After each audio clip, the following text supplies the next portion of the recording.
Wolverines, are you ready?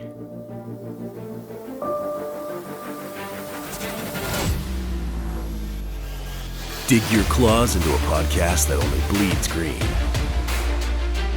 UVU sports news, stats, and more with exclusive interviews. Made for the fans, by the fans. One Team All Green presents the Green Machine Podcast.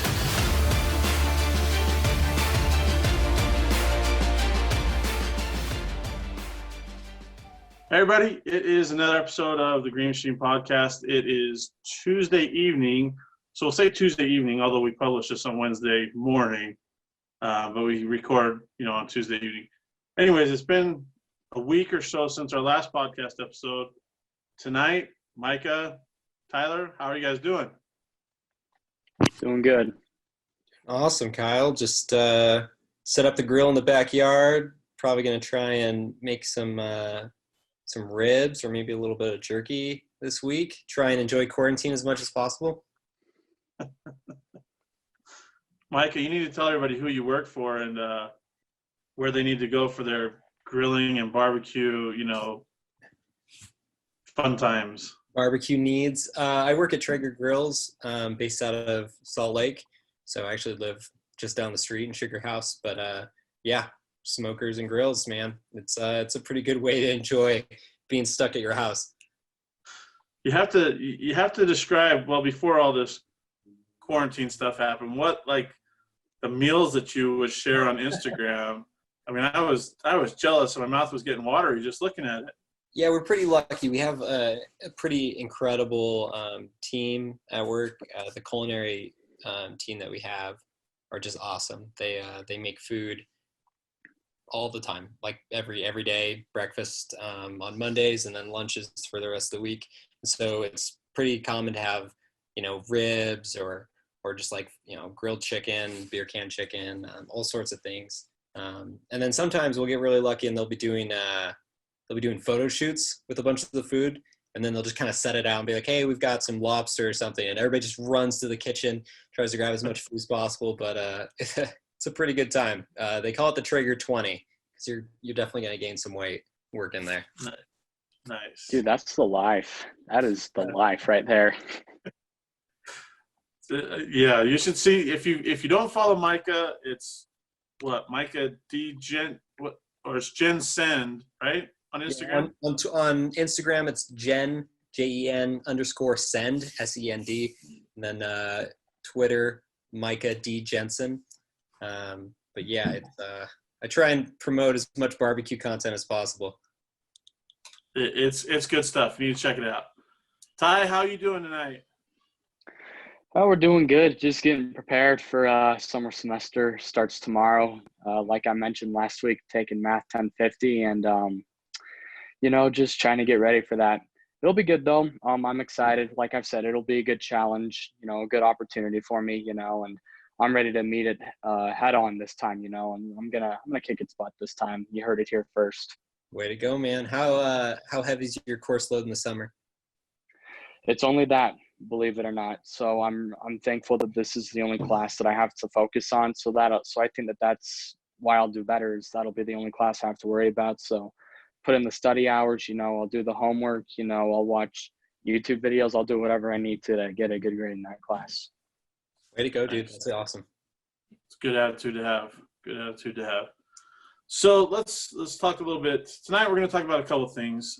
First thing we're going to talk about what came out of California today with the Cal State, the California State news, where all universities under that Cal State brand, they are not going to be open in the fall. They'll still have online classes, but that's it. Their campuses won't be open. So we're going to talk a little bit about that, the impact it may have on Utah Valley. And we're also going to talk about the best baseball team ever out of Utah Valley, the 2012. They were the Great West regular season conference tournament champions.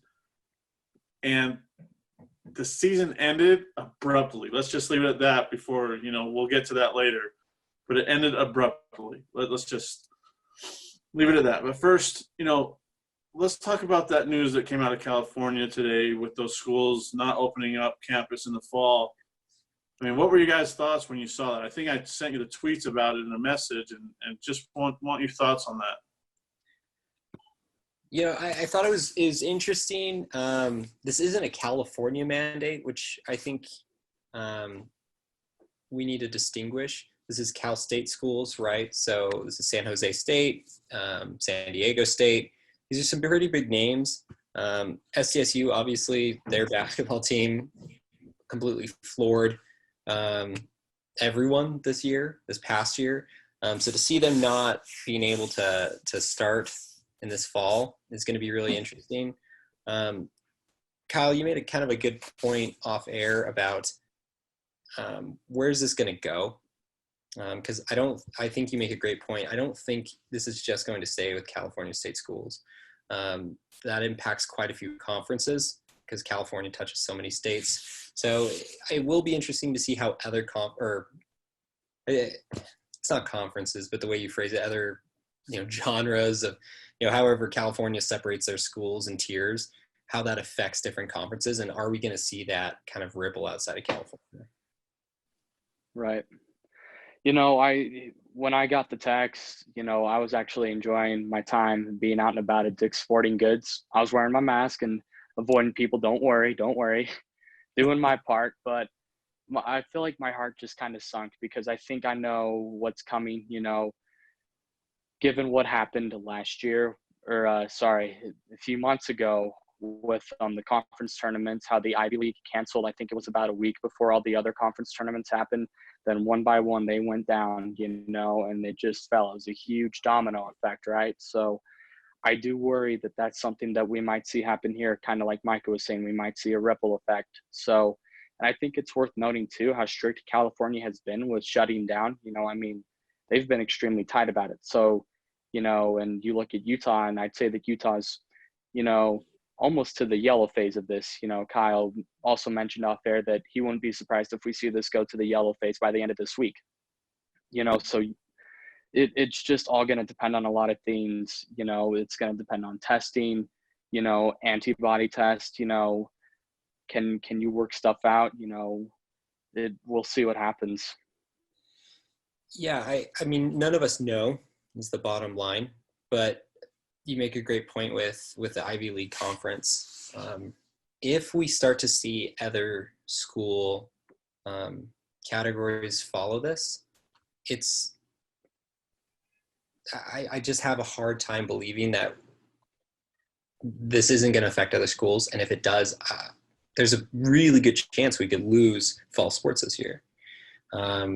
It's not something we all want to, it's not something of reality we all want to face. But that's a really big school system to lose. So I just don't know. I'm not sure if people are going to hold out and we're going to just reschedule games. But I don't know. Kyle, I think you're kind of on top of this one a little bit better than both of us, but I am worried about that ripple effect. You have to think about it, okay? The Big West Conference, the majority of their schools are in California, right?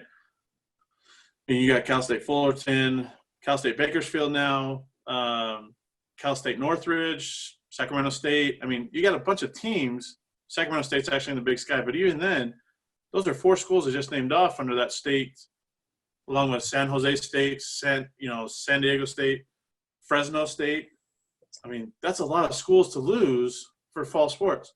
And you think about it, that's, men's soccer, women's soccer, volleyball, maybe they have swimming, and wrestling, basketball, and whatever other winter sports, they start towards the end of the fall semester. So in my opinion, and I hate to say this, like everybody should know that I hate to say this, if they're not allowing regular students on campus, there's no way that they'll allow student athletes on, or that they should allow student athletes on campus.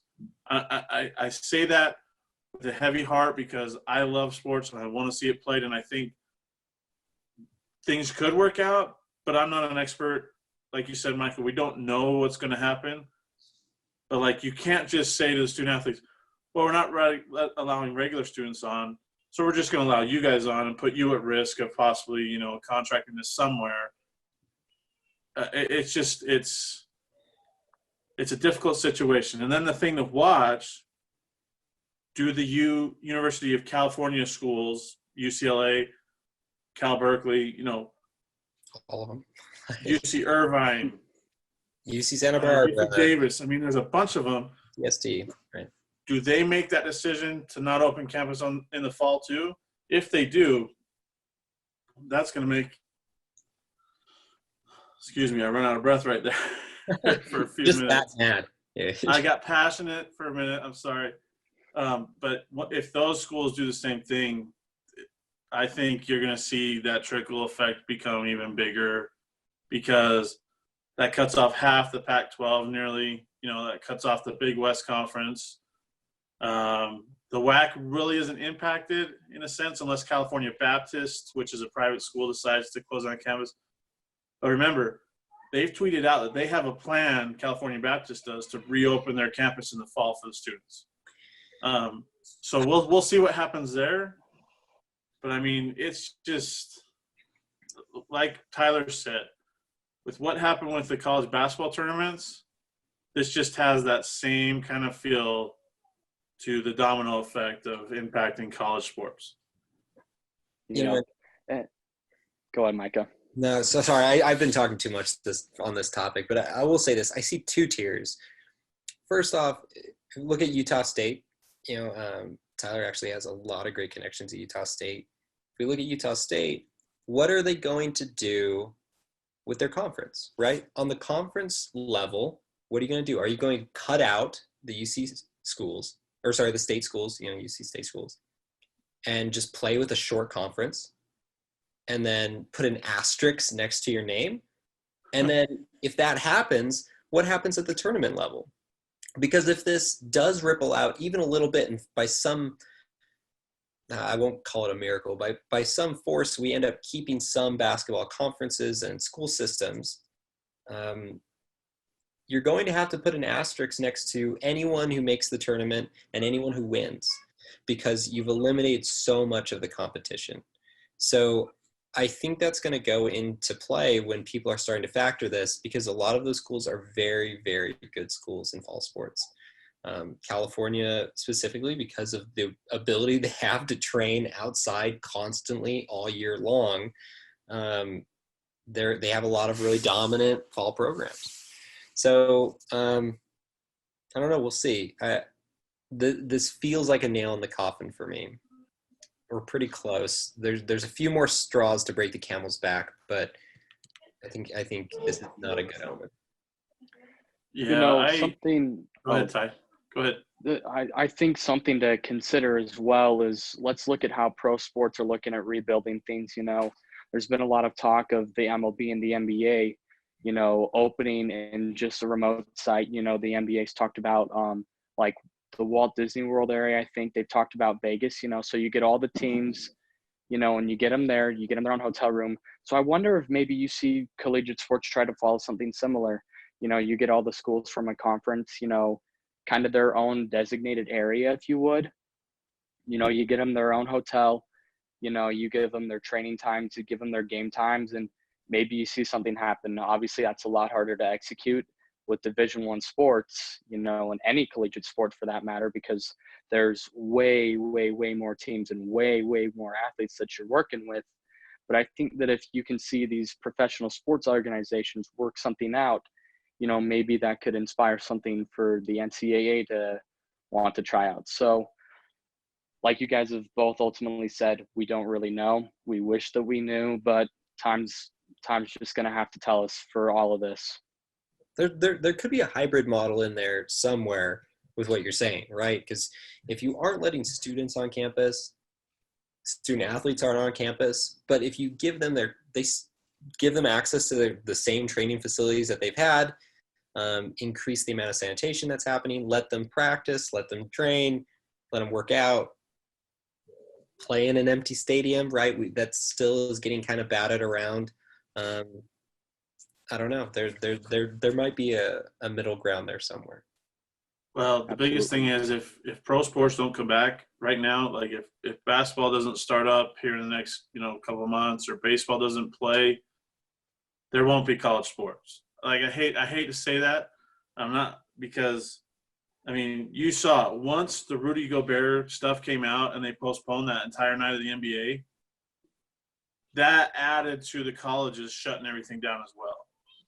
Once the NBA suspended play that night, I mean, that added to it. So I really feel like if pro sports don't get something going, get a plan in place, get something, that I don't think we'll see college sports this year, or at least right away, I should say. Maybe starting in the winter or something, we'll see it, but I don't know. Well, gosh, I hate talking about this I because know. Yep. Kyle, you have a pretty deep baseball history and love of baseball.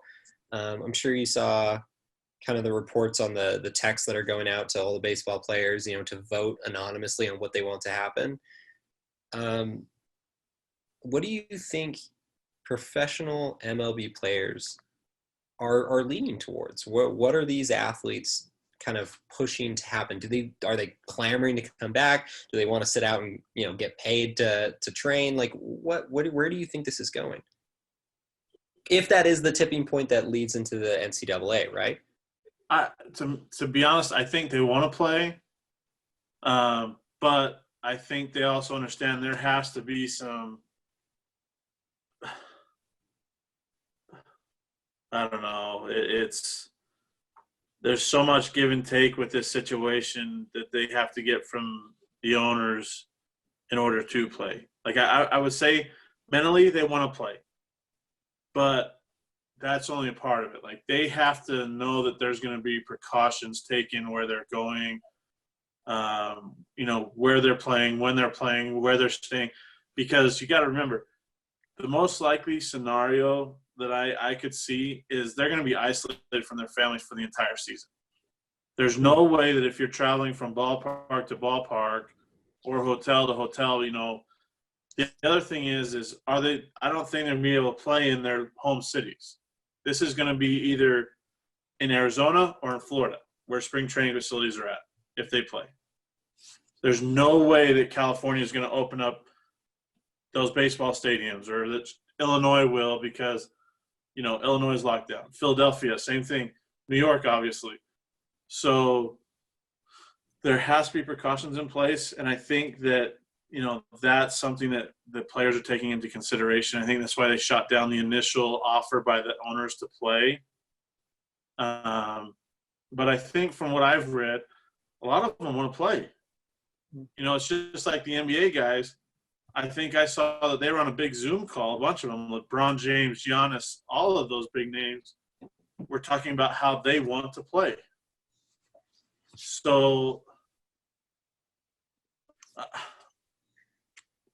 as an athlete, you want to play. You want to get out there and take the field or take the court or whatever.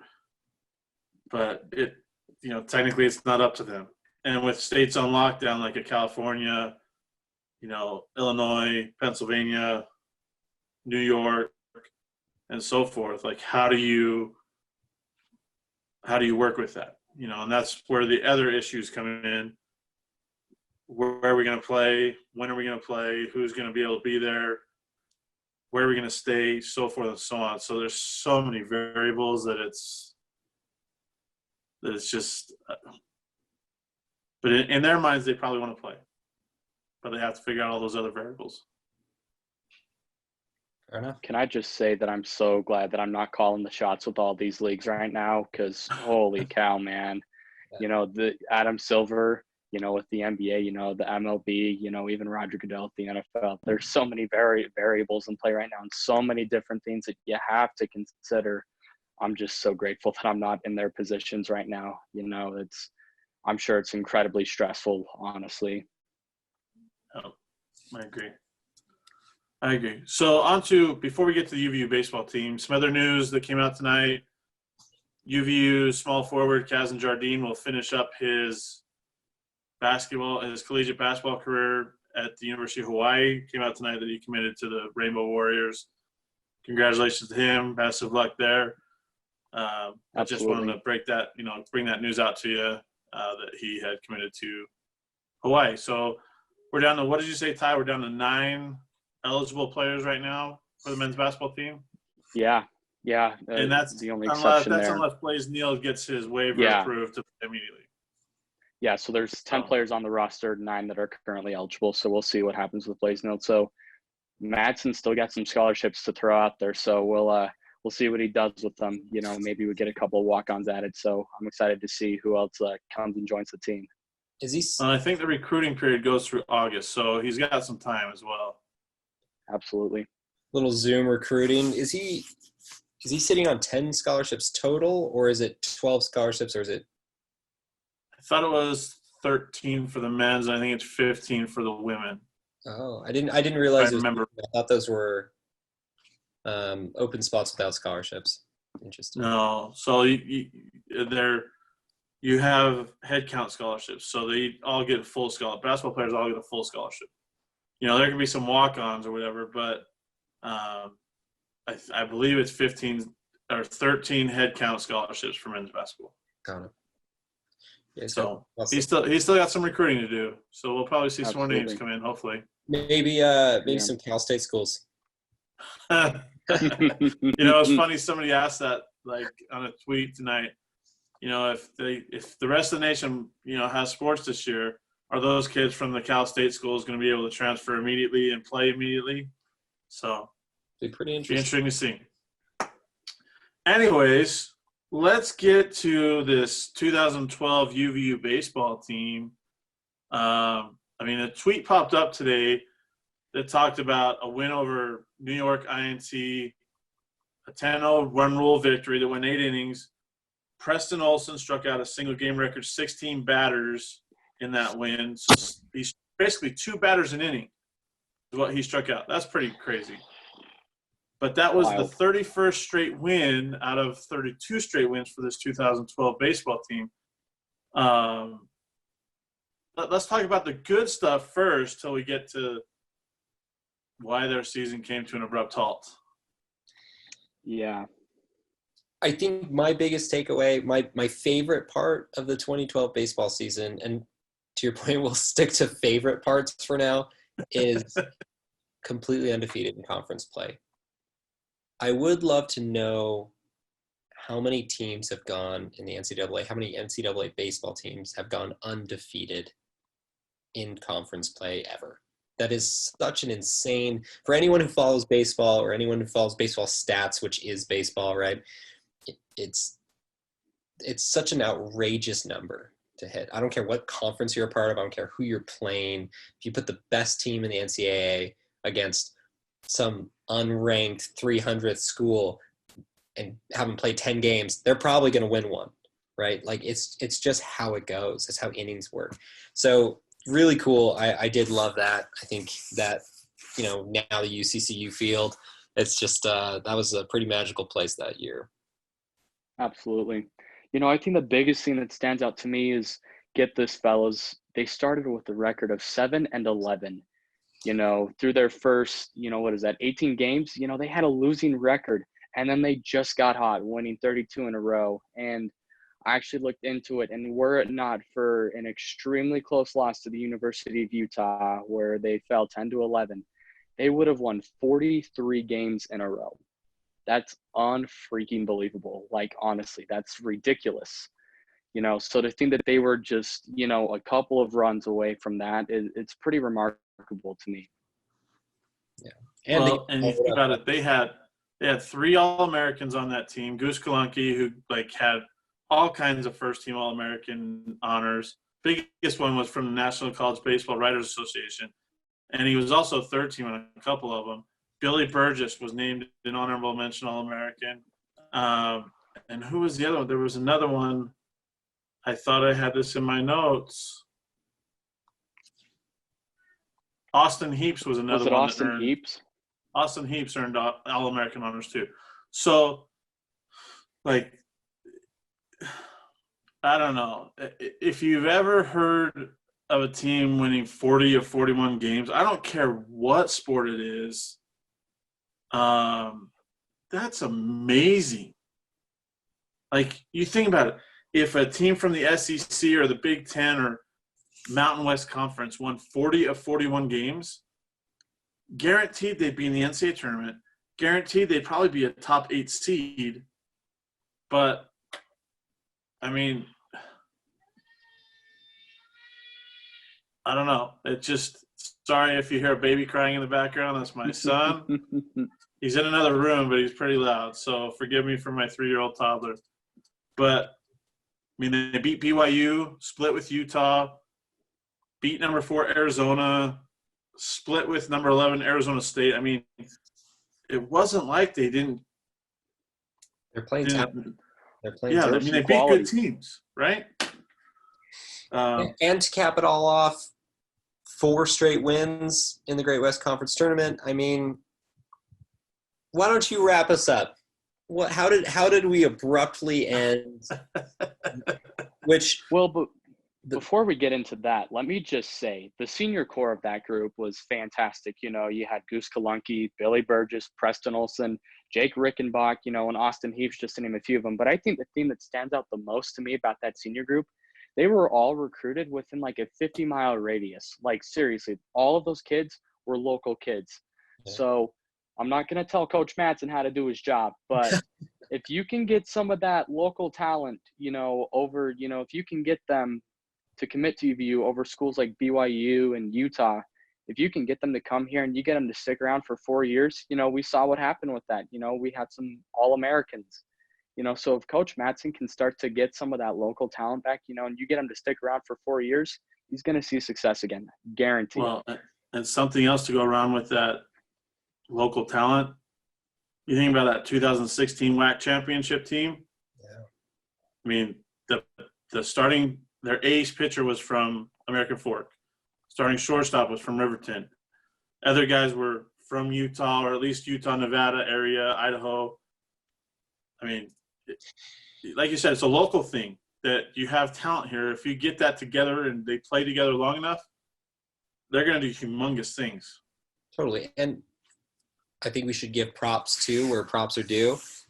Eric Madsen, right? Like, Coach Madsen has been with the Wolverines. This will be his 12th year. So, I mean, the teams he's put together, when you have to compete with BYU next door and with Utah just up the road, and Utah's had some great teams in the last few years, that's pretty impressive.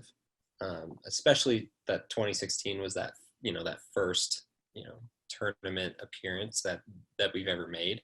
I don't know. I've got a lot of faith in him and his ability to recruit. Hopefully this just kind of keeps pushing us forward. 2016, that's I'm not going to go back to 2012 to say that statement, but I think Coach Madsen's done some pretty great things. And you can say maybe the last name Madsen has a little bit of good luck and it can rub off on some other teams, but. Yes, sir. Well, let's go back, since Mike kind of gave it up, what we were going to talk about, a little abrupt end to that magical 2012 season. So despite going 47-12 overall, 28-0 in conference play, winning the Great West Conference regular season and tournament championships, having numerous All-Americans, splitting a series with Arizona State, splitting the season series with number 4 Arizona. They got swept at number 20 Cal State Fuller. So they played 3 ranked opponents in their non-conference, right? Beat BYU, split with Utah. And to be honest, that loss to Utah might have been what did them in. And I say that because Utah was the bottom dweller of the Pac-12. So that might have been what did them in. But Utah Valley was not invited to the NCAA tournament. The Great West Conference didn't have an automatic berth. And so the Wolverines had to wait to see if they got an at-large berth, and it just didn't come. End of season. And I mean, how do you punish a team that won 40 of their final 41 games? Like that? Really, like that? That's how you punish them. They don't get an at-large bid, and it stinks. It really does. I mean, such an incredibly talented team, with 3 All-Americans, and just it's harsh, plain and simple. Here's what the chairman of the Division I Baseball Committee, Kyle Callender, I believe is. I hope that I said that last name right. This is what he said. He said the lack of quality non-conference opponents was a key factor in the Wolverines being left out, and this is what he's quoted as in the Daily Herald. They did very well against that schedule, so what you've got to do is go out in your non-conference schedule and schedule stronger. And, of course, you have to have some success against that schedule. They did have a couple of good wins, no doubt, and scheduled a few very good teams in the schedule, but it wasn't quite enough for the committee. Here's the worst part about it. 2 teams with losing records got into the NCAA tournament because their conferences have an auto berth from their conference tournament. So, yeah, that's how depressing the end of that 2012 season was. Brutal. No other way to put it. Yeah, if we could get, you know, a Goose Kalunky or Sean Moish or even a Josh Kalunky on this podcast, they would tell you how it really was when they didn't make the NCAA tournament, how, excuse my language, how they got screwed. Let's just put it that way. Sorry, fans. I didn't mean to be abrupt, but that's basically what it was. You're not wrong. They got screwed. You're not wrong. Anyways, any last thoughts, you guys? Pray that we have sports. Seriously. Pray for We need a sports. miracle. Pray for sports. Oh, one last thing. Did you guys see the Top Drawer Soccer post today about teams with great recruiting classes? You Let's and take a the feature photo was a UVU soccer player. Mhm. Oh, hey. Except I think he transferred. Yeah, he transferred. That's Tom Medlon-Meyer. He transferred. Yeah. Nice. Yeah. Either. Go ahead. Sorry, it was a good story. You know, at least early predictions has his top 20 recruiting class. Greg Moss is a stud, recruits like crazy, keeps good talent, and I think the best part about that is he develops talent very, very well. So Absolutely. Well, remember to follow us or at least subscribe to our YouTube channel, One Team All Green. Same thing with all our social medias, Twitter, Instagram, Facebook, One Team All Green. Follow Tyler, T_career54. Follow Micah D. Jensen, at Micah D. Jensen on Twitter. Like I said, subscribe so you don't miss an episode. Follow us on Podbean, iTunes, everything else that you can find a podcast. Any last things from my 2 good buddies here on this Tuesday night? You know how I close. Yep. Go Wolverines. Have a good night, everybody.